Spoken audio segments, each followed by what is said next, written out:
Hello, and welcome back to our last session of the conference, the Flip in the Future session. This session is dedicated to the CreativesUnite platform. As you may know, CreativesUnite was created by the Creative Flip and the European Commission in response to the need of having one place gathering all information regarding the cultural and creative sectors at the start of the pandemic. We are going to have a brief overview of the story of the CreativesUnite, and then we will have the pleasure to hear from two of the inspiring creative projects that were born as a response to COVID.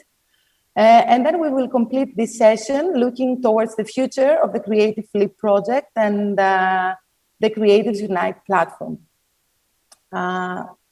May we have the presentation, please?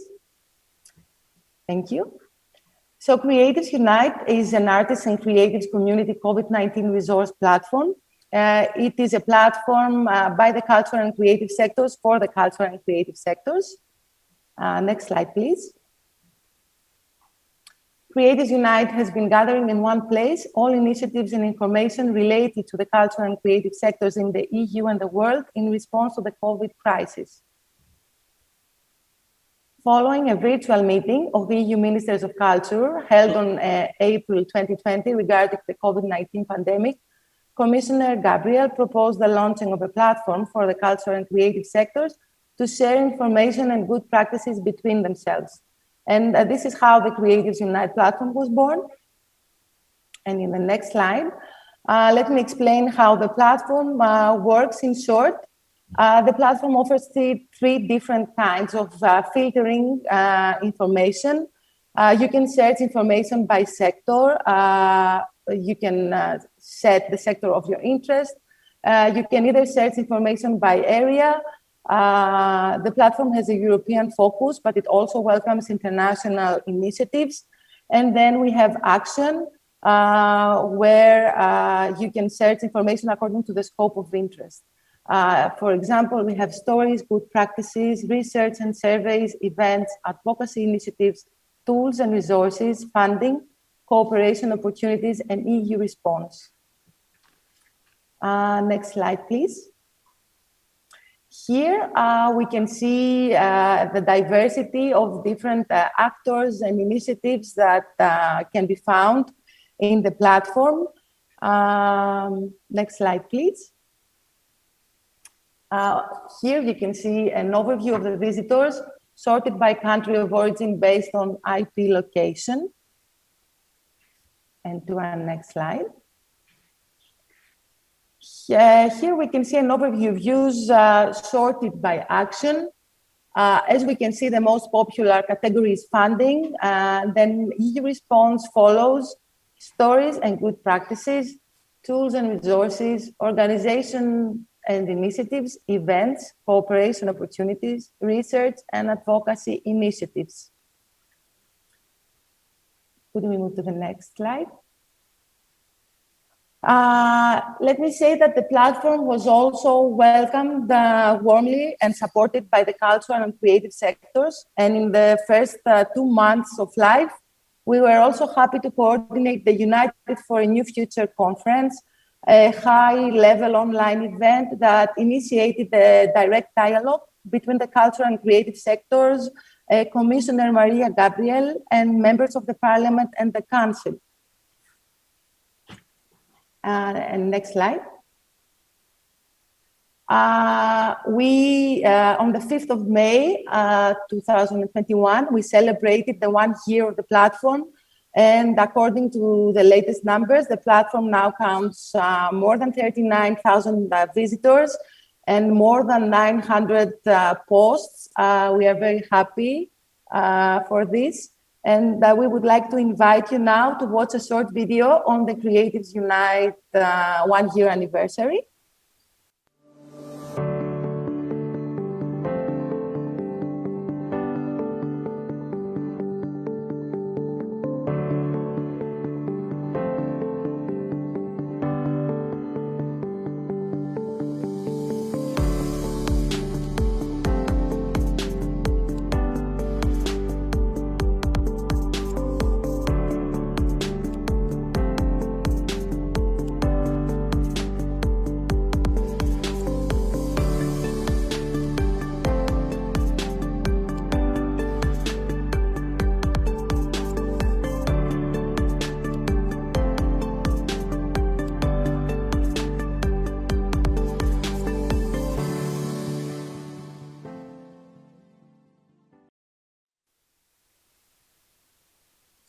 After a full year of life, CreativesUnite still follows closely and responds to the rapid changes of today's main global challenge, the COVID-19 crisis.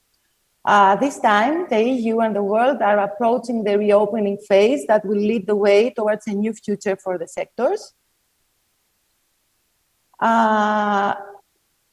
With the occasion of 1 year, not only the platform is refocusing on reopening activities for the cultural and creative sectors, but we also launched a new feature of the platform called the Spotlight, where we showcase some selected initiatives in a more comprehensive way. And yes, and we also, let me remind you here that the platform is open to all relevant initiatives and organizations through the contribute function.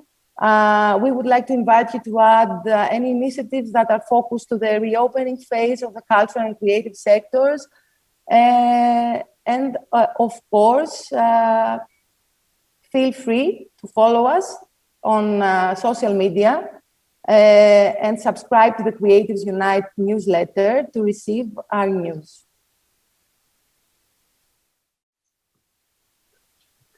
But now it is time to listen to the story of two great initiatives that have flourished during the crisis and the confinement. I'm very happy to invite Mrs. Heidi Wiley, Executive Director of the European Theatre Convention, to present the Renaissance Project, a project that came as a response to the constraints for theatres during the pandemic. Heidi, the floor is yours. Thank you very much, Chryssa, for this invitation. I must say I'm really excited to present you here the ETC Renaissance season as an inspirational project. You said it, I'm Heidi Wiley, I'm ETC's Executive Director, and the ETC is Europe's network for public theatres. We are an arts organization that connects more than 40 major public theatres from 25 countries. And I must say, when I received this invitation to present this project, I was obviously very flattered and also very happy about it. But then after a second thought, it occurred to me that our Renaissance project, as well as the CreativesUnite platform, share the same three goals. And you just pointed them out, Chryssa.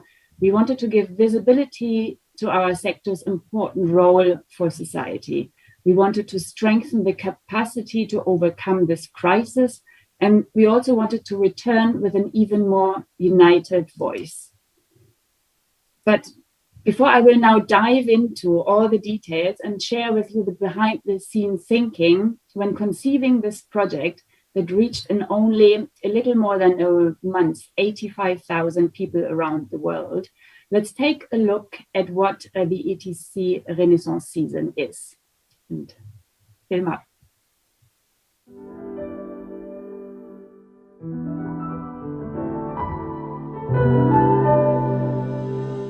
Great theater, great again, great theater, great again.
Chryssa has said it before, Renaissance is a result of the pandemic, but allow me to contextualize a little bit. International artistic collaboration is at the heart of our work in ETC. And thanks to the EU funding of the Creative Europe project, we've been running for 4 years now an international program for European theatres that we call Engage, Empowering Today's Audiences Through Challenging Theatre. Together, we explored new aesthetic forms and theatrical practices, focusing on digital theatre, youth theatre, and participatory theatre. We developed and created new works, set up international ecosystems of theatre collaboration with new productions, festivals, produced theoretical reflections, and published policy recommendations for a strong and vibrant European theatre. But then, obviously, with the outbreak of the pandemic, with borders closed, international travel impossible, with limited or no audiences able to enter our theatre halls anymore, we had to find a new way for our member theatres to continue to make work together from a safe distance and to present and promote their works to wider audiences. We had to find responses to the two driving questions over this last year, not just as a survival means, but as a means to give reason and inspiration for a stronger European collaboration to overcome this crisis. One was, how will we really be able to continue and intensify artistic collaboration based on the exchange of ideas and concepts to enrich our artistic visions and work rather than like we used to do it based on the physical exchanges?